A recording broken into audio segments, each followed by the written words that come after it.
Olá, queridas, queridos, tudo bem? Hoje nós falaremos sobre perdas, como lidar com a perda. Nós, como seres humanos, nós não vamos viver para sempre. Nós temos consciência do fim da nossa existência, mas não é costumeiro estarmos prontos para ela. E a palavra de Deus diz em Salmo 103:15 que porque o homem, os seus dias, são como a erva, como a flor do campo. Assim floresce, pois, passando por ela o vento, logo se vai, e o seu lugar não conhece mais. Então, todos nós temos essa trajetória de nascer, crescer, florescer, mas depois também murchar, envelhecer e partir. Nós somos seres finitos. E tem coisas na nossa vida também que são finitas, que nós vamos perder e que são coisas significativas demais para nós. E quando perdemos, nós passamos por um luto. Mas para saber mais sobre este conteúdo, eu gostaria que antes você curtisse o vídeo, comentasse algo aqui no canal, o que tem sido os meus vídeos para você, se tem te ajudado, algum deles tem acrescentado na sua vida, comenta aqui o que te ajudou, ou se tem te ajudado. Também compartilha, porque à medida que você compartilha, outras pessoas vão serem curadas. E se inscreva no canal, aperta o sininho aí e se inscreva no canal. Assim você se inscrevendo, curtindo, o YouTube vai entender que esse conteúdo tem sido importante, que é um conteúdo bom que eu tenho deixado para você, e o YouTube mesmo pode enviar para mais pessoas. Então, continuando aqui, as perdas, gente, elas atingem todos nós em cheio. Elas alcançam as pessoas, causando lágrimas, arrependimentos, desespero e até depressão. Essas reações, elas são normais e até esperadas em momentos de dor. E necessárias. Por quê? Dessa forma, elas vão aliviar a tristeza causada pela morte de um ente querido ou de algo que você perdeu e te trouxe muita dor. Mas será que essas perdas poderiam ser mais leves se houvesse a compreensão e a aceitação da iminência da morte? Será que poderíamos lidar com ela de maneira mais leve, mais prática? A verdade é que poucos de nós estamos preparados para lidar com perdas. E a vida, ela é um ciclo. E ela deve ter suas etapas compreendidas. Principalmente no sentido de encarar a morte, que é uma das emoções mais complexas que um ser humano pode passar. Pode passar na cabeça, afinal, o que será que acontece depois? Como eu vou viver sem aquela pessoa do meu lado daqui para frente? A pessoa que fica, ela vai encarar a morte como sinônimo de luto, de tristeza, de também superação, porque todos nós temos o direito de passar pelo luto e devemos encarar essas emoções, por mais dolorosa que seja. Mas a receita final para cada indivíduo que passa pelo luto é a superação. Hoje em dia é possível dizer ou conversar sobre a morte, apesar que a maioria tem preconceito sobre este assunto, porque é um assunto pesado, mas as pessoas, elas veem às vezes filmes de tragédia, de violências, epidemias, mas elas não consideram ser atingidos por essa situação fatal que é a morte. É como se a morte fosse algo a ser evitado. É como se o ser humano tivesse o poder para viver para sempre. Não quero pensar sobre isso, não quero falar sobre isso. Aí a pessoa não se prepara para esse dia. nem para partir e nem quando alguém parte. Como se tivesse a idade certa para morrer. Se você tiver certos hábitos, comer direitinho, você vai viver longos anos na Terra. Sendo que isso é questão de cuidar da saúde, para enquanto viver, comer saudável. Não é questão que vai te garantir que você vai ter longevidade da vida.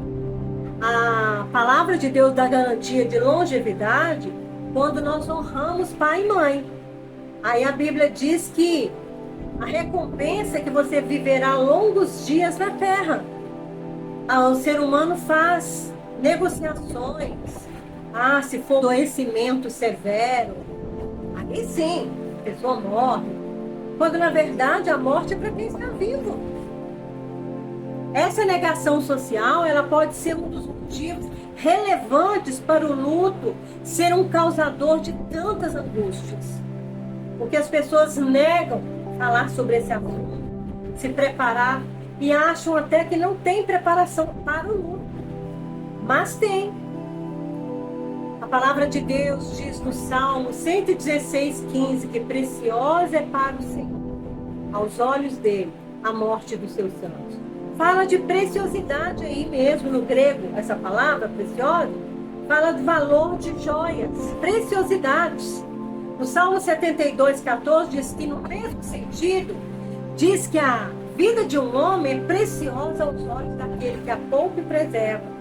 Quem é que poupa e preserva a nossa vida? Deus. Então, assim como a morte é preciosa, no outro salmo diz que a vida também é preciosa.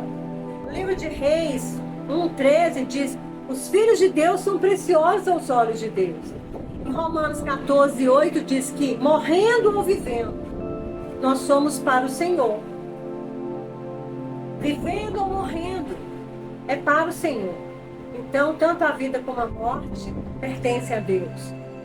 Se nós estivermos em Cristo, entendermos que precisamos dele como Senhor e Salvador da nossa vida para sermos salvos, como diz em Romanos 10:9, se com tua boca confessares a Jesus como Senhor, e em teu coração creres que Deus o ressuscitou dos mortos, então serás salvo. E no versículo 3 diz: porque com a boca se confessa para a salvação e com o coração se crê para a justiça. E a nossa justiça é Cristo, nós somos justificados em Cristo. Então nós temos que garantir nossa salvação aceitando Jesus como Senhor e Salvador, para ir morar com o Senhor no céu e sermos preciosos aos olhos dele, enquanto nós vivemos ou quando nós morremos. E aí, quando partimos dessa vida para outra, em Cristo, nós encontraremos com Deus Pai, com Jesus Cristo, que está sentado à direita de Deus Pai, e com o Espírito Santo, que nos consola hoje, aqui dentro do nosso espírito. Mas o que é o luto, queridos? O luto é um processo sentimental. Ele se inicia a partir do rompimento de um vínculo de amor, como a perda de uma pessoa querida, e ele se caracteriza como período de enfrentamento da dor.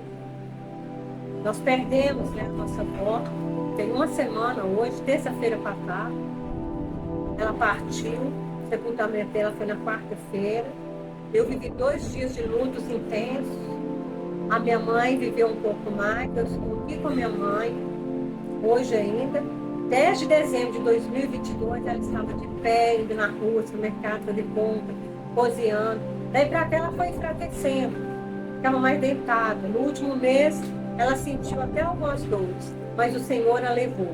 Então ela viveu 93 anos de idade, muita fé e saúde em Deus. E nós somos gratos pela vida dela.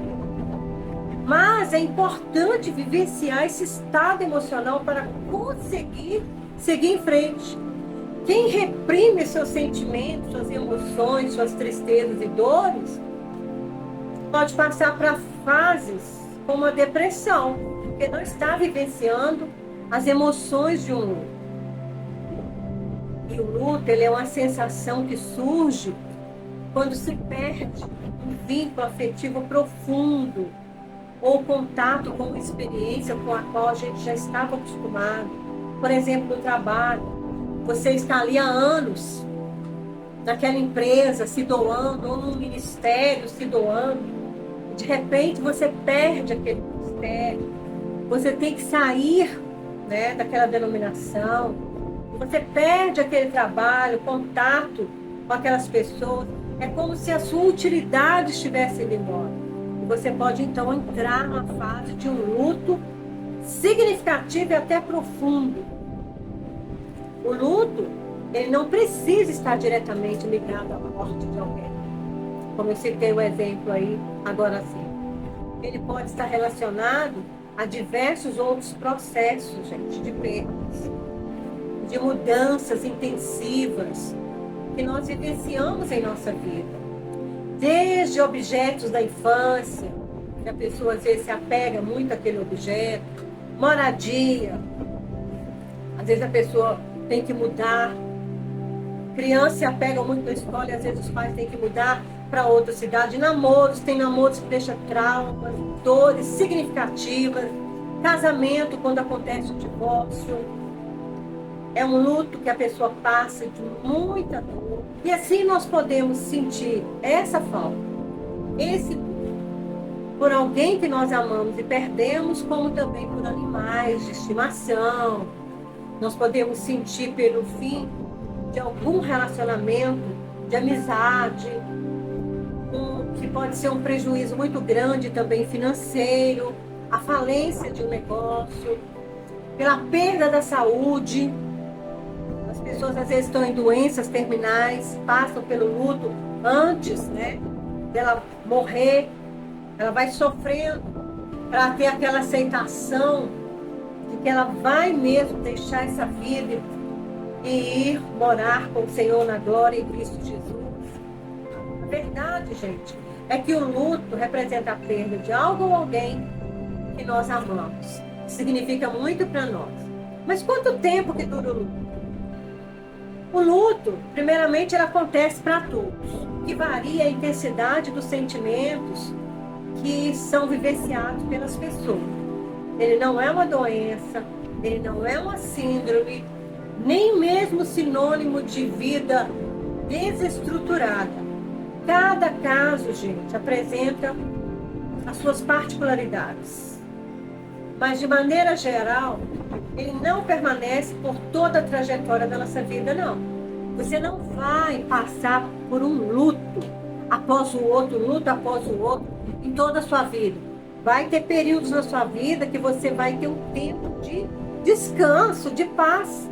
Por mais que você tenha passado por luto, às vezes você passou por luto no casamento, desemprego, como eu citei aqui, mas você vai ter um tempo de descanso, sim. Com qual frequência que o luto deve acontecer? O luto é algo que acontece pelo menos uma vez na vida de cada pessoa, em qualquer parte do mundo. A chave, gente, para entender o luto é perceber que ele é diferente para cada um. Nós somos seres únicos, então o luto é algo único para cada pessoa. Cada um vivencia uma perda de uma forma. E quais as emoções mais frequentes numa pessoa enlutada? A pessoa enlutada, ela entra num estado de recolhimento. Ela quer ali um aconchego. Ela quer se encontrar depois daquela perda. E ela passa por uma trajetória emocional muito complexa, gente. É muito delicada essa fase. Logo após uma perda, é comum a pessoa enlutada estar sempre triste, tenha crises de choro, se recuse a sair de casa, perca o interesse em atividades que antes ela amava, coisas que eram práticas para ela. Mulheres que às vezes eram donas de casa e adoravam fazer um prato de comida especial, agora ela já não tem desejo de servir mais ninguém naquela casa por algum tipo de luto que ela esteja passando. E pode passar por emoções como a culpa, frustração, irritabilidade, desânimo, angústia, medo, desespero, raiva, dificuldade para dormir, até insônia. Ou até mesmo para acordar. Tem pessoas que dormem demais e não querem acordar. Ou também para se concentrar. Não consegue manter o foco. Ela tem dificuldades para se concentrar. traz também um excesso de insegurança na pessoa. Pode ter falta de apetite, não quero comer, emagrece, emagrece. Ou comer demais, comer em excesso, começar a engordar, comendo as emoções, por conta daquela perda, daquela dor. Isso tudo são características do luto. A tristeza, essa manifestação emocional do luto, é a mais frequente e universal. Ela envolve sentimentos de vazio, sentimento de saudade intensa da pessoa, daquela coisa que ela perdeu, desespero, solidão, a pessoa quer se isolar, quer ficar solitária, se sente inconsolável. O choro também acentuado nessa fase de tristeza, instabilidade emocional, é muito forte. E o estresse é a segunda emoção que pode ocorrer na fase da perda, na fase do luto. O estresse acontece por conta que são muitas emoções para gerenciar. Para quem perdeu um familiar, tarefas como comunicar às outras pessoas, providenciar o funeral, o enterro, seja a cremação, providenciar o inventário. Por exemplo, o luto de alguém que está passando por divórcio. Pode gerar uma intensa carga de estresse. Por quê? Pode envolver aí a guarda dos filhos, pensão, divisão de bens. Isso tudo produz muito estresse nas pessoas. Se for a perda de um emprego, por exemplo, vai provocar muito estresse também. Diante da indefinição do futuro, da inevitável busca pela nova colocação, a pessoa vai ansiar por um novo emprego. Será que eu vou conseguir um emprego que ganha a mesma quantidade? E será que vai aparecer logo? O que pode acontecer com a minha vida financeira até que eu arranje esse emprego? A terceira emoção é o choque. Nele a pessoa não se reconhece. Ela passa assim por um distanciamento da realidade, tem dificuldade de aceitar os fatos que estão acontecendo com ela, mesmo sabendo que é impossível. Ela mantém aquela expectativa de que a pessoa querida vai chegar a qualquer momento, ou de que ela vai ser chamada de novo naquele trabalho. É como se ela estivesse fugindo da realidade e ela fica em choque. É uma das emoções muito frequentes. E a quarta é a ansiedade. A ansiedade, ela pode surgir por diversos fatores. E às vezes nem é por causa de que perdeu alguém. Pode ser também a perda de outras coisas. Se a pessoa perdeu o trabalho, ela pode ficar ansiosa porque tem contas para pagar. Se ela perdeu alguém com uma doença grave, ela pode ficar ansiosa pelos fatores que provocaram aquela doença na pessoa. Se perdeu, por exemplo, uma pessoa com Covid-19, ela pode ter crise de ansiedade quando ela for no mercado, no supermercado, por exemplo, e lembrar daquelas situações da Covid-19. Então, a ansiedade ela pode vir por diversos fatores de perdas. E a culpa. Perder algo ou alguém pode implicar sensações de que algo poderia ter sido feito para evitar aquela situação. A pessoa começa a dizer, e se eu tivesse feito isso? Se eu tivesse feito X, essa pessoa poderia estar viva. Eu poderia ter evitado esse divórcio. Eu poderia ter salvado o meu relacionamento. Se eu tivesse feito isso, hoje eu estaria com saúde e não estaria passando por essa enfermidade de morte. Então ela começa a se culpar. É um estado emocional recorrente do luto. O sexto é o medo. Toda perda envolve desamparo. Implica na insegurança de seguir vivendo a nova realidade, sem aquilo que foi perdido, entendeu? Tem a ver também com a percepção da limitação da própria vida, o que gera também uma ansiedade também na pessoa, esse medo de crises de pânico, nos casos mais graves, até mesmo a ansiedade social. O medo, ele pode provocar diversos tormentos na vida da pessoa, como diz a palavra de Deus. O medo produz tormento. Então, essa experiência do luto, ela é dolorosa, mas necessária para retomar o contato com o mundo exterior. A pessoa precisa passar por essas emoções para voltar ao convívio social, a voltar ao trabalho, a relacionamentos, a projetos pessoais. É necessário vivenciar aquelas emoções, aquelas dores, não negar a dor. Se você nega, você reprime e não vivencia o luto, aquilo sempre fica dentro de você, te prendendo como se fosse um peso dentro de você. Então é preciso que você viva o seu luto. Não negue a sua dor.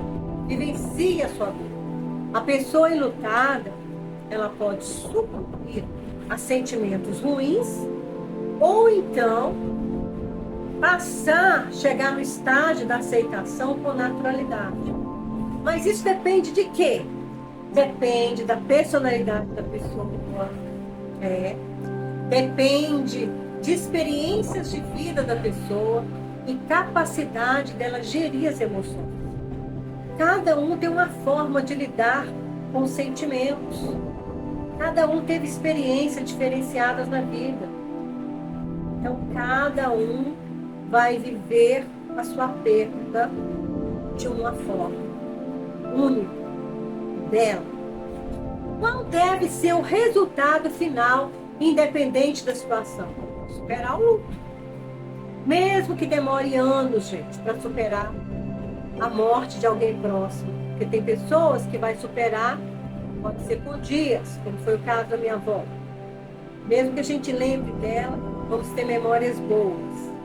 Saudade vai ser para sempre, mas a dor durou só dias. Agora tem pessoas que duram meses, tem pessoa que dura um ano ou anos, especialmente quando a convivência com essa pessoa é diária. É preciso vivenciar a dor para alcançar a superação. Mas o luto também pode ter alguns sintomas físicos. Assim como as emoções se manifestam duramente no luto, ele também pode evidenciar através de alguns sintomas físicos. E isso, gente, é um fato cientificamente comprovado. Corpo e mente estão intimamente ligados. Então é natural que o físico também sinta afetado no momento do luto. Ele normalmente comunica isso através de sintomas como sudorese, fadiga, palpitação, náusea. Você come e aquilo ali não faz digestão. Minha mãe teve isso ontem. Não faz digestão. Aí tem que tomar um remédio, procurar comer melhor ainda. A imunidade pode ser reduzida. Infecções frequentes, como a gripe, problemas cardíacos, insônia. E finalizando, eu queria citar para você os estágios do luto. Eu falei que as pessoas têm que vivenciar sua dor. E nós passamos por estágios de luto. A primeira pessoa a falar sobre os estágios de luto foi a doutora Elizabeth Ross. E ela dedicou a sua carreira a estudar reações emocionais de pacientes terminais. Ofereceu, para escutar os momentos de solidão e medo e começou a avaliar como elas se sentiam antes de partirem, como elas estavam enfrentando o luto naqueles momentos de doenças terminais. E assim ela começou a preparar uma geração de médicos sobre a morte e luto de familiares, para cuidar melhor desses familiares. As do luto, elas não são lineares, elas acontecem de formas diferentes para cada pessoa. Mas as fases do luto são essenciais no processo da aceitação das perdas. E a primeira delas é a negação. Nessa fase, a pessoa começa a ter uma reação de negação imediata quando ela ouve a notícia da morte de alguém amado. Começa a rejeitar.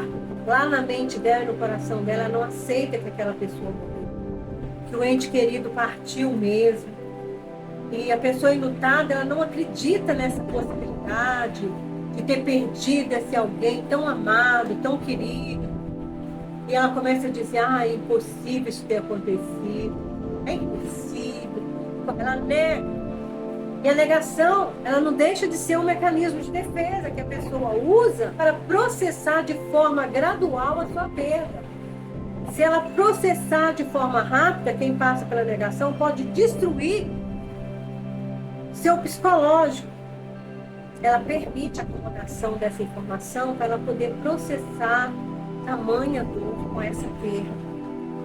À medida que começa a aceitar que as coisas não são como eram antes, ela começa a lidar com a tristeza. Não é fácil, gente, mas é necessário essa parte do movimento para haver superação. Ela sai um pouco da negação e começa a aceitar a tristeza, é o momento que ela está vivenciando. Realmente eu perdi, eu estou triste mesmo. Então é o caminho para a superação. E a pessoa limitada na fase da negação, ela tende-se a isolar, a buscar isolamento social nessa fase. E o distanciamento de tudo que lembra aquela pessoa que ela perdeu ou algo que ela perdeu que é importante dela. Exemplos de negação? Não acredito que isso está acontecendo comigo. Ah, não, isso não está acontecendo comigo. Não é possível. Quando é questão de luto por conta de relacionamento, ele terminou comigo, mas é só porque está com a cabeça quente. Ele saiu de casa, mas ele vai voltar. São frases de negação que passam pela mente da pessoa imutável. No caso de trabalho, a pessoa pode dizer: amanhã vão perceber o quanto eu tenho valor. Quanto eles precisam de mim, vão me ligar para eu poder voltar para aquele trabalho. A pessoa vai usando essas frases. Quando é a caso de morte, a pessoa diz: ele não morreu, ela não morreu. Não é possível meu pai ter partido, minha avó ter partido, meu avô ter partido. Não morreu. Eu não posso estar doente. Eu sempre me cuidei muito bem. Quando tem uma doença terminal e a pessoa está passando pelo luto e ela usa essas frases: não é verdade, realmente assim eu morri. No caso do meu pai, quando ele faleceu há 16 anos atrás, com câncer terminal, o médico, quando descobriu, falou: você tem 5% de chance para viver. Foi doído para ele e para a família. Daí 2 meses ele morreu, faleceu, passou por cirurgia, nós acompanhamos eles em fé. Eu utilizei a minha fé, me preparei, ajudei minha família a preparar, mas mesmo assim, nós vivenciamos um período de dor por conta da vida. É luto, gente. E a segunda fase é a fase da raiva. Se na fase da negação, a pessoa se envolve no processo de absorção da nova situação, a raiva é a tentativa de mascarar essas emoções. É uma etapa rebelde. A pessoa se rebela, ela fica com raiva. Por que o fulano morreu e me deixou? Por que o chefe me demitiu? Aquele romance acabou, está encerrado. Ou mesmo um acidente de carro em que a pessoa estava do lado de alguém e aquela pessoa faleceu, ela começa a sentir muito ódio, muita raiva. Então a raiva é colocada em lugares de emoções como a tristeza, o ressentimento, a sensação de abandono. A raiva sobrepõe essas emoções naquele momento de dor. Só é possível ter uma reação mais racional quando nos permitimos viver essa raiva e percebemos as emoções que ela está escondendo. É aí que ela perde a força. Porque no momento ela está sobrepondo a tristeza, como eu disse. Mas quando a gente permite viver as emoções, aí essa raiva vai perdendo a força. E a gente então vai vivenciando aqueles sentimentos doloridos, é onde começa esse processo de alívio, de superação. Exemplos de raiva: quem é o culpado por aquilo que eu estou passando? Depois de tudo que eu fiz por você, você vai se arrepender de estar me deixando assim. Num relacionamento, por exemplo, numa perda ali. casamento, num namoro, num romance, num noivado, numa amizade. A pessoa pode levantar esse questionamento. Me demitiram? Tomara que entre em falência, no caso de trabalho. Ah, ele ou ela não teria morrido se eu tivesse feito as coisas de outra forma, no caso de morte. A pessoa começa a ter raiva dela mesma e começa a deixar essas interrogações, questionamentos passar pelo coração e pela mente dela frequentemente. Sentimentos de raiva, de angústia, medo, culpa, frustração, eles se manifestam constantemente nessas fases. O luto é uma dor, ele é um pesar, uma perda profunda. Esse turbilhão domina a mente da pessoa enlutada, fazendo ela ter condutas ríspidas e desagradáveis. E quando alguém tenta trazer essa pessoa à realidade, ela se rebela. Ela fica nervosa, ela fica agressiva, incapaz de aceitar a perda, porque ela está atravessando a fase da raiva. E é possível que a pessoa em luto expresse uma raiva por meio de atitudes autodestrutivas, como vícios de bebidas, de drogas, de cigarros, de remédios. Como ela está transtornada, ela não compreende a gravidade das suas ações. E ela pode, então, abrigar com desconhecidos e até destruir propriedades alheias. Eu atendi uma paciente em luto. Nesse caso, era uma jovem. Ela estava na fase da raiva. Ela não quis lidar com isso. Só fez uma sessão. Disse, não tenho condição de continuar. É muito triste. Porque se eu descubro que está muito difícil, descubro a fase enlutada em que eu estou passando, o próximo passo é aprender como sair dela, é vivenciar essa raiva, vivenciar essa dor, ter esse acompanhamento para sair e não querer ficar guardando essa raiva no coração. Fase 3 é a negociação. O luto ele inclui desamparo, vulnerabilidade.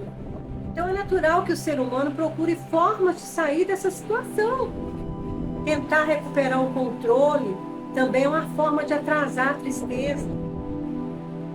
A dor do luto, essa fase do luto, a pessoa começa a negociar.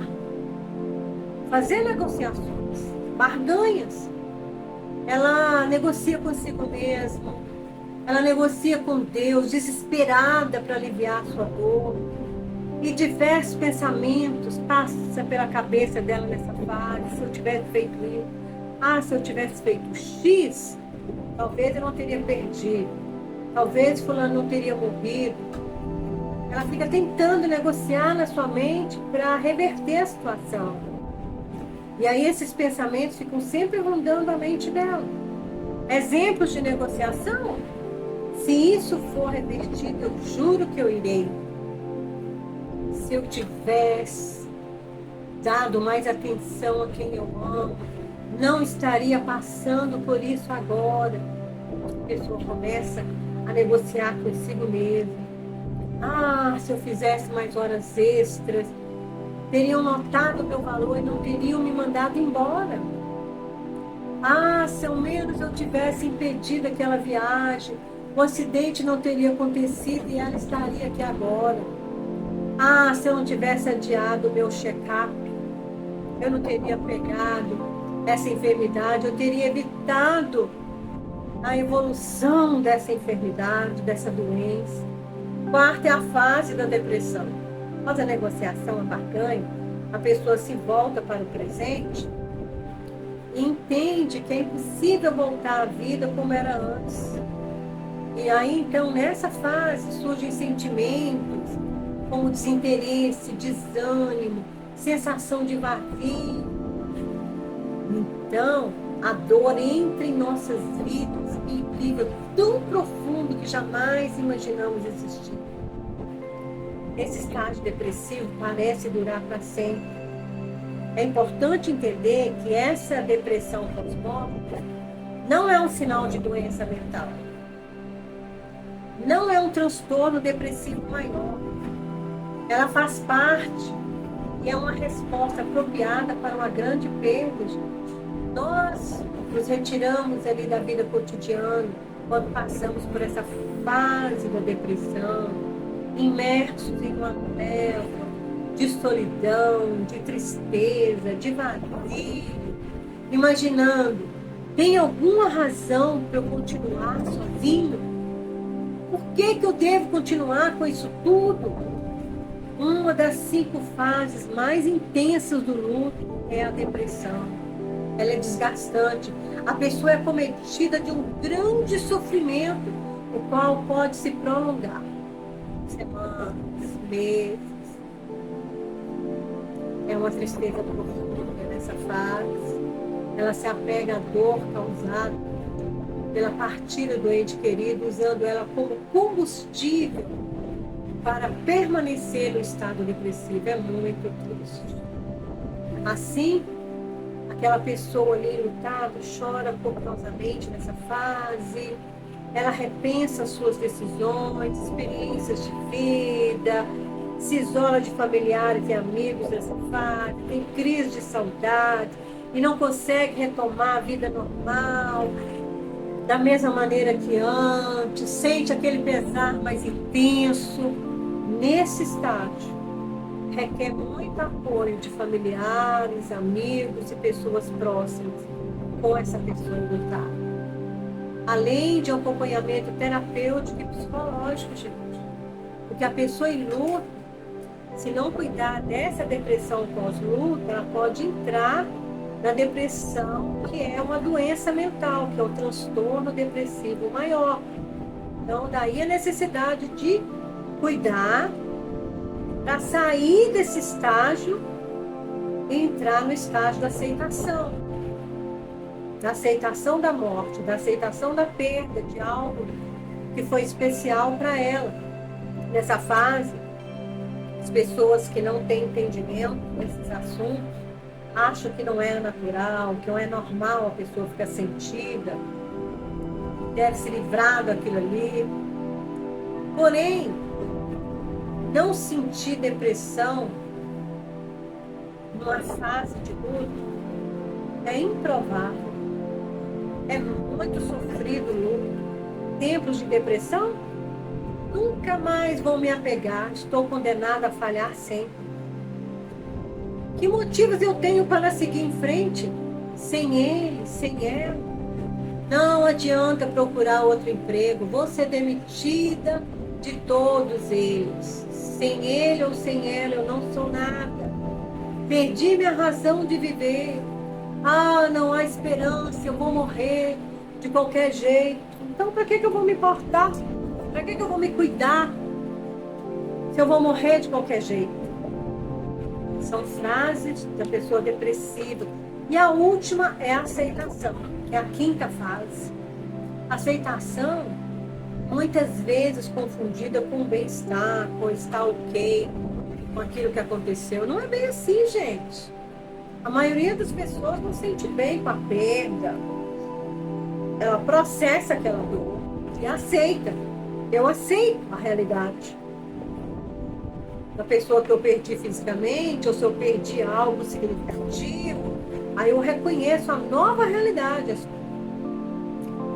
Ou acatar aquele diagnóstico e conviver com isso daqui para frente da melhor maneira possível, porque não tem como mudar aquela situação, a não ser que Deus faça um milagre pela vida da pessoa. Jamais gostaremos de uma realidade assim. Isso não nos fará bem. Mas, com o decorrer do tempo, nós aceitaremos. É a nova forma com a qual nós vamos aprender a lidar com a saudade aqui. Exemplos de aceitação. Dias melhores virão. A separação foi necessária mesmo.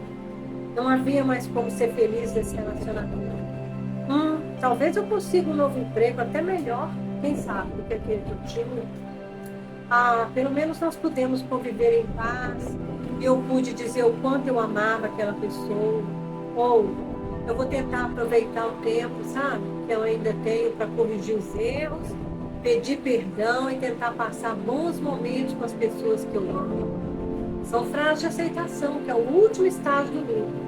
Mesmo que os estágios do luto ou as fases do luto não sejam lineares, a aceitação será o último estágio.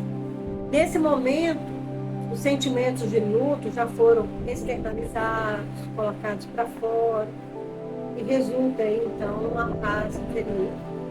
E aceitar a perda, gente, não significa não lembrar mais dessa pessoa, não ter memórias da pessoa, ou daquela situação que era tão querida para você, que tinha tanta importância para você, ou de algo que era muito significativo. Não é pensar se a pessoa nunca existiu, não é nada disso. Não esquecer os momentos bons partilhados com ela, nem enterrar lembranças calorosas em um canto da mente, não é nada disso. Saudade ainda vai mexer com as emoções e a pessoa amada ainda vai visitar os pensamentos, mesmo após a sua partida. Aceitação significa você lembrar da pessoa que partiu com carinho, ser grato por ela ter vivido com você, por você ter feito parte da vida dela por tanto tempo, compreender que é necessário continuar mesmo sem aquela presença dela, compreender a finitude da vida. Nós podemos trabalhar o luto antes de passar por ele? Sim. Apesar de ser difícil, gente, que é um assunto pesado, que a vida vai cessar um dia, nós precisamos aprender a lidar com as perdas. Embora seja comum as pessoas esperar pelo luto, pela morte na idade avançada, ninguém sabe o dia nem a hora que vai partir. Cada um tem um dia e uma hora determinados. Cada um tem um tempo. O luto, todos nós vamos passar por ele. A morte, todos nós vamos passar por ela. Ninguém vai ficar isento. Por isso, abrace enquanto você pode, beije enquanto você pode, curta a sua família, seu cônjuge, seus filhos, seus amigos, até mesmo vizinhos, as coisas especiais para você. Não fica amaldiçoando seus filhos, seu cônjuge, contradizendo eles, mas viva a vida com maior intensidade, viva com fé e com a força que Deus te deu. Aproveite os dias, converse sobre a morte sem medo, rompa com esse mito, converse para você poder se acostumar com a partida das pessoas queridas. Ainda que você passe uma fase do luto ou mais, um período de isolamento, mas volte à vida conversando com as pessoas para te ajudar a sair dessas fases. Quebre o mito de não conversar sobre a morte. Ela é real. É um assunto que não tem como negar, gente. Porque é pesado, mas precisamos lidar com ele. Como lidar com o luto? Quando falamos sobre o luto, tem opiniões diversas. Tem pessoas que acham que se entregar ao luto não é saudável. Aqueles que acreditam que não é possível encontrar tranquilidade interior sem passar pelas 5 fases do luto. Mas quem é que está certo? É um pouquinho de cada pensamento, né, gente? O processo de luto ele não é patológico. Ele é uma resposta emocional esperada em uma situação de perda. Viver o luto é um direito de todas as pessoas. Não devemos criticar o sentimento das pessoas nem ignorar. É o sentimento dela. Cada um tem o seu sentimento. E ninguém tem direito de julgar o sentimento do outro. Independente do grau de parentesco, de afinidade com quem partiu, todas as pessoas têm direito de vivenciar o luto. E o processo de luto é totalmente individual. Mesmo quando as pessoas estão envolvidas na dor, cada um tem sua própria maneira de vivenciar e interpretar esse período de vazio, esse período de sofrimento, de dor, desde o momento do choro até os dias que irão se seguir. Bom, cada um tem uma experiência completamente individual com a perda. Mesmo que haja um grupo na família passando pelo mesmo luto no momento, cada um irá expressar seus sentimentos de forma diferente, com mais ou menos intensidade, de acordo com como a pessoa é. E por que esses 5 estágios do luto são necessários? Para a pessoa compreender a magnitude do luto, a magnitude da sua perda, expressar seus sentimentos e, enfim, encontrar paz. Se ela não expressar, ela vai carregar aquele peso o resto da vida. E tem pessoas que até morrem junto com a outra quando parte, principalmente idosos, porque não expressam sua dor. E aí a dor é tão pesada para ela mesmo que ela não consegue lidar, que morre também junto com o outro. Ou mesmo que a pessoa viva, ela parte junto com o outro nas suas emoções, porque a vida acaba para ela ali. Ela só está respirando, mas não está vivendo. Nem todas as pessoas conseguem atravessar as fases do luto naturalmente. E qual que é o tratamento do luto? O luto, ele não precisa exatamente de tratamento medicamentoso, pois não se trata de algo a ser curado, mas sim vivenciar. Não possui padrões, regras, mas ao contrário, irá levar em consideração a estrutura emocional da família, da pessoa, a estrutura social, cultural, a época da vida daquela pessoa. Por isso, o processo psicológico e a ajuda profissional é indicado. O terapeuta, o psicoterapeuta vai caminhar com a pessoa intimamente, profundamente, levar ela ao seu interior, ensiná-la como vivenciar aquelas dores para atravessá-las e superá-las e ter até esperança de vida novamente, continuar a sua vida, respirar, sonhar novamente para si mesmo. Tudo isso é possível. Se tiver casos fortes de depressão, ansiedade, insônia, aí é necessário ir ao psiquiatra, até ser medicamentado por um determinado tempinho, até que a pessoa consiga atravessar esse luto tão intenso para ela. E você pode perguntar, o luto tem cura? O luto, gente, não é algo a ser curado, é algo a ser vivenciado, acolhido e percebido por alguém de fora e também pelo enlutado. Com Deus nós podemos curar. Até mesmo para você procurar um profissional que te ajude. Busque a direção de Deus, se apegue a Deus, ao Consolador Espírito Santo que irá te direcionar. Eu sou Márcia Fernandes, psicoterapeuta cristã, pedagoga, formada em aconselhamento. Também sou teóloga. Trabalhei já com vários tipos de pessoas, casais, mulheres, jovens, adolescentes, e eu posso te ajudar. Conte comigo. Deus te abençoe.